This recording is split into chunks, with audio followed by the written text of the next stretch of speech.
हाथ मसलेगा तेरे, कुछ कब्जे में नहीं आएगा, हाथ में नहीं आएगा। तुझे देवताओं को लिए भी दुर्लभ मानव देह मिली। भयो है सुगम तो को अमर अगम तन, अमर कहते देवताओं को। देवताओं से भी श्रेष्ठ तेरे को मानव देह मिली। समुझ धोकत खोवत अकाथ, और ये मानव देह मिली थी भगवत प्राप्ति के लिए। क्या समझ करके तूने भगवत विमुख जीवन व्यतीत करने का निश्चय कर लिया? क्या तुझे मिलेगा? कौन सा कार्य तेरा बन जाएगा? रोज आयु क्षीण हो रही है, लोग जन्मदिन मना रहे हैं, आज बर्थडे, तुम्हें पता नहीं 365 दिन मिट्टी में मिल गए। अगली श्वास है कि नहीं है कोई भरोसा नहीं। न नाम कीर्तन, न भजन, न भगवत चिंतन, और 1 वर्ष व्यतीत हो गए, न भगवत साक्षात्कार हुआ। तो हमें तो लगता है 1 वर्ष व्यतीत होने के बाद भगवान नाम कीर्तन करके, भगवत प्रार्थना करके रोना चाहिए कि नाथ 1 वर्ष गए, अगला वर्ष हमारा आपके दर्शन योग्य हो जाए, आपके चिंतन योग्य हो जाए। तू तनिक भी चिंता नहीं कर रहा, व्यर्थ क्यों अपने जीवन को बर्बाद कर रहा है? जहां नाम जप नहीं है, भगवत समर्पण कर्म नहीं है, आज्ञा का पालन नहीं है, तो खिलवाड़ आप अपने जीवन से स्वयं कर रहे हैं। सुख साधन ये बहुत बड़ा सांप है।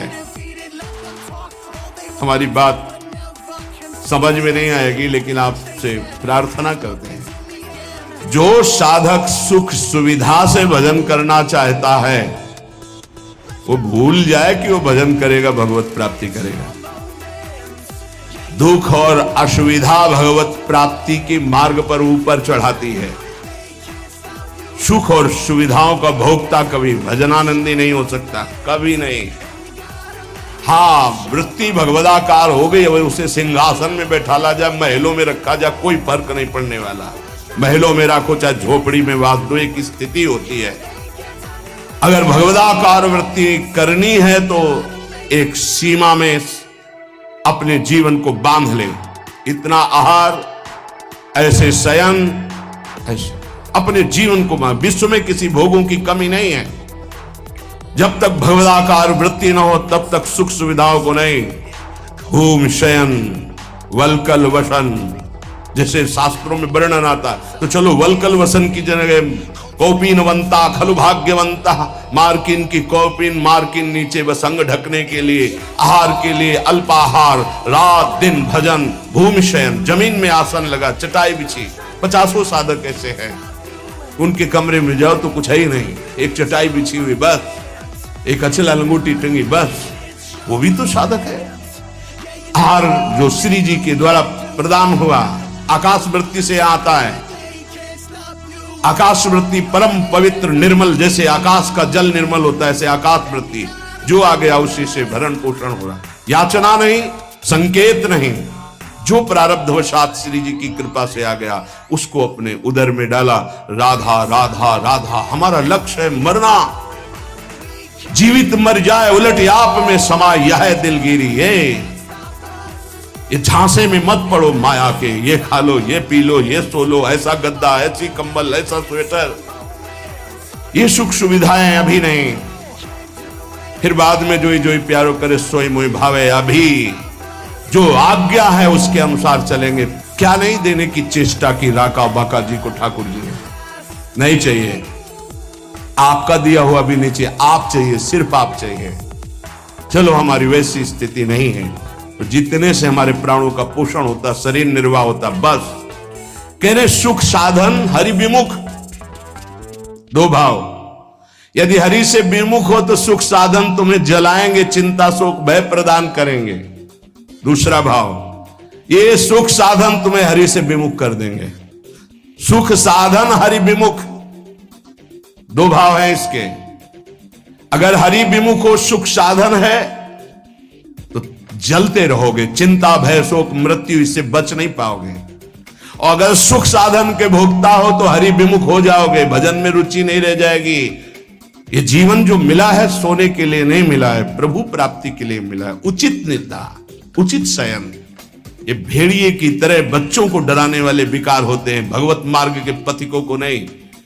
हाँ, हम स्वयं स्वीकार करते इसलिए घुटने टेक देते हैं। अगर स्वयं स्वीकार ना करें तो विश्व ब्रह्मांड में कोई विकार नहीं है कि तुम्हारे को गिरा सके, तुम्हारी पार्षद हो, प्रियाजू के शरणागत हो। जब तुम स्वयं ललचा कर ये खिलौना चाहिए तो मेरी प्रियाजू कृपाल खेल ले जा, जब ऊब जाना तू बताना मेरे से। नहीं, भगवत पार्षद को कोई गिरा सके, सीम की चाप सके को तासु बड़ रखवार रमापति जासु। ऐसे खिलवाड़ समझते हो परमार्थ के पथिक हो करके। तुम्हें कोई गिरा सकता है, तुम गिरना चाहते हो इसलिए गिर सकते हो। अगर तुम गिरना ना चाहो तो कोई गिराने की सामर्थ्य नहीं रखता।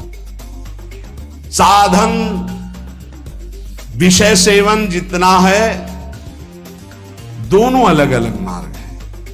विषय को साधन बना लो, साधन विषय ना बना लो, जीवन नष्ट हो जाएगा। नहीं समझ पा रहे, नहीं समझ पा रहे। गुरुजनों की रुचि देखी जाती है।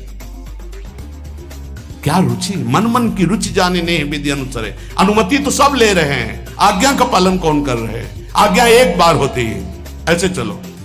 फिर वो कृपाल होते हैं, अनुमति दे देते, चलो ऐसे चलो। क्या क्या तरीका क्या है? क्या आप अपने सुख सुविधा के द्वारा साधना के मार्ग पर चल सकते हो? खिलवाड़। आज्ञा पर जब चलना है तो परमार्थ का पथ प्रकाशित होना। इतना समझ लीजिए कि प्राण चाहे चले जाए, हम गुरु आज्ञा को उल्लंघन नहीं करेंगे। आप जीत गए। अगर आप ऐसा नहीं करेंगे तो आप परास्त हो जाएंगे। चाहे गृहस्थ मार्ग से परमार्थ में चले, चाहे विरक्त मार्ग से चले, दोनों के लिए वही भगवत प्राप्ति है, पर आज्ञा पालन। सुख साधन हरि विमुख। और हरि विमुख तो वृथा जैसे श्रम फल घृत हित मथे पाथ। पानी को चाहे जितना मथते रहो, कभी घी नहीं निकलने वाला। ऐसे ही सुख सुविधा में जो भजन करते हैं उसमें घी नहीं निकलने वाला प्रेम रूपी पानी का मथना है। अगर सुख सुविधा से ही भगवत प्राप्ति होती तो रघुनाथ दास गोस्वामी के पिता और उनके भाई एक राजा महाराजा की तरह वैभव था। जब उनको स्कूल पढ़ने के लिए भेजा जाता था तो 4 साथ में अंग रक्षक और पालकी में बैठ के जाते थे, पूज्य श्री रघुनाथ दास गोस्वामी। लेकिन जब महाप्रभु चैतन्य देव के नाम कीर्तन को सुना तो हृदय व्याकुल हो गया कि जीवन का लाभ तो यही है। महाप्रभु ने अनुमति नहीं दी, नहीं तुम अभी पिता के घर में रहो। तो कहा भाग, अब भाग। भागे जगन्नाथपुरी गए। महाप्रभु के समय भूख प्यास सब सहते हुए पिता को जब पता चला कि वो नहीं आएंगे तो वैभव भेजने लगे। रसोईया सब सेवक, कोई सेवा स्वीकार नहीं की। और जगन्नाथ जी के गेट में खड़े होकर जो भिक्षुकों को मिलता वो, ये हम प्रभु के लिए निकले हैं, प्रभु के लिए हम तड़पे, कभी रोए, कभी कुछ समझ में आवे कि भगवान के लिए, प्रियाजू के लिए आपके हृदय में कुछ है, तब तो। नहीं तो हृदय जलता है कि कुछ मतलब नहीं प्रियालाल से, उनकी चाह ही नहीं है तुम्हारे अंदर। तुम्हें है कि तुम भजन बढ़ जाए, प्रियाजू के लिए रोना बढ़ जाए, प्रभु के लिए प्राण समर्पित हो जाए। ए भाई, ये है जीवन का लाभ, ये है साधन। सुख हरि विमुख वृथा जैसे श्रम फल घृत हित मथे पाथ। पानी मथरो, जीवन भर तो एक बूंद घी नहीं निकलेगा। ऐसे सुख सुविधा का भोगी मानता है कि मैं साधन कर रहा हूं, जीवन में कभी प्रेम घृत या ब्रह्मबोध घी नहीं निकलने वाला। यह विचारी तज कुपथ कुसंगति, चल सुपंथ मिली भले साथ। ऐसा विचार करके ये सुख सुविधा का भोग करना कुपंथ का मार्ग है, ये कुसंगति है। मन हमारा जिसमें राजी हो जाएगा तो हमें ठीक नहीं, हमें राजी नहीं करना। ये जब